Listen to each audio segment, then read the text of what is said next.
we need to talk about Sprite. Coca-Cola and Amatil, the owners of Sprite, have decided to go labelless. They're doing a trial of bottles in Europe where they looked like this before, and now they're looking like this. There's two things I want to discuss about this. Making your product nearly unrecognizable, like this rebrand kind of is, has failed. I mean, there is evidence of how badly this can fail. One example of this is the biscuit brand Balzen in Europe. I hope I said that right. Balzen? Balzen asked a creative agency back in 2021 to do a rebrand of their packaging. So it went from this to this. This is kind of an example of what some people in our industry would call designing for designers versus designing for your consumer. Your consumer can easily recognize their favorite biscuits here. They're clearly all over the packaging and they almost show a serving suggestion. It's really easy to see. And of course, you have to think that people are used to this and don't like change. But here, it's just the brand and the logo and one little biscuit.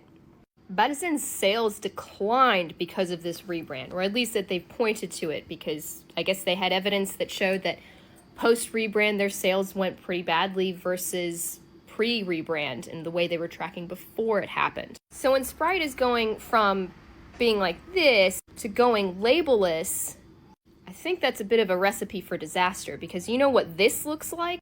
It just looks like a bottle of seltzer water. You can't actually recognize that it's Sprite. Whereas when we're going down the supermarket aisles and we're trying to go through to go and get another product and finish our shopping, we're going to look for the label. Now, the other beef that I have with this is the messaging that Coca-Cola has put out about this.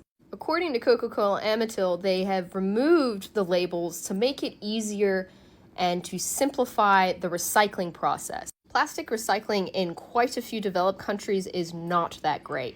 A lot of it is shipped overseas. A lot of it is put through landfill. I mean, here in Australia, it's about 13% of plastic is actually recycled. 36% of plastic drink bottles are actually recycled. So to say you're simplifying the recycling process is a crock of shit. I think this is almost a form of that greenwashing that we see quite a lot, where businesses are going, we're sustainable, when they really aren't. I really honestly wonder if Coca-Cola even thought of maybe actually making the bottle itself a bit differently. Maybe making it square so they stack better, and so you could put more on a pallet, and so therefore you're using less trucks to ship out more of your product. Really, in the end, I think this is just an absolute marketing cash grab to make some sort of feel-good news. But I don't know. What do you think? Let me know in the comments.